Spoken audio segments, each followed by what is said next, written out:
अच्छा, ये आप ना डेट भी देख सकते हैं, सारा कुछ मैच कर सकते हैं, हमेशा मैं कहता हूँ। लेकिन फिर भी आप लोगों में ना कोई ख़ास किस्म का कीड़ा होता है, फिर भी वो तंग करता रहता है, तो उस वजह से मैं कहता हूँ कि आप लोग ना मैच कर लिया करें हर चीज़। ये आप देख रहे होंगे बड़ी ज़्यादा ना खिचड़ी मैंने बनाई है, ठीक है? अब आप कह रहे होंगे यार खिचड़ी क्यों बनी है यार, ट्रेडर इस तरह तो नहीं बनाता। मैं आपको आज जेन्युइन बताऊँ ना, मैं एसएल नहीं लगाता, ठीक है? अगर मैं एसएल लगाऊँ ना, मेरे 1 या 2 दिन में अकाउंट ना वॉश हो जाए, मैं एसएल लगाता ही नहीं हूँ। मैं अगर कहीं फँसता हूँ ना, मैं वहाँ पे हेजिंग करना शुरू हो जाता हूँ। हेजिंग कर लेता हूँ, स्विंग ट्रेड्स ले लेता हूँ।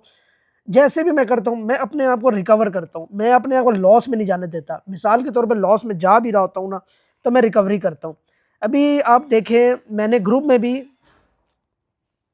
ये देख लें, सिग्नल्स बाय अहमद, मैंने यहाँ ग्रुप में भी यही बोला है, सेल्स की एंट्रीज ले सकते हैं, ठीक है?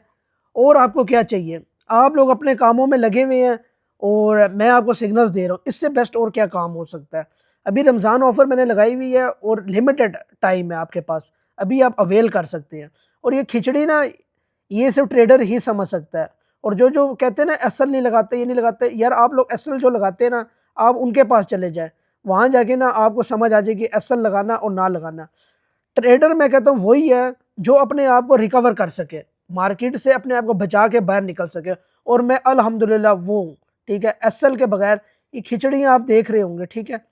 मैं यहाँ पे सारे कुछ क्लियर करके ये ब्लू वाली लाइन में अपनी सेल की ट्रेड्स क्लोज करके मैं बाहर आ गया हूँ। बाकी आपने मानना है नहीं मानना, भाड़ में जाए।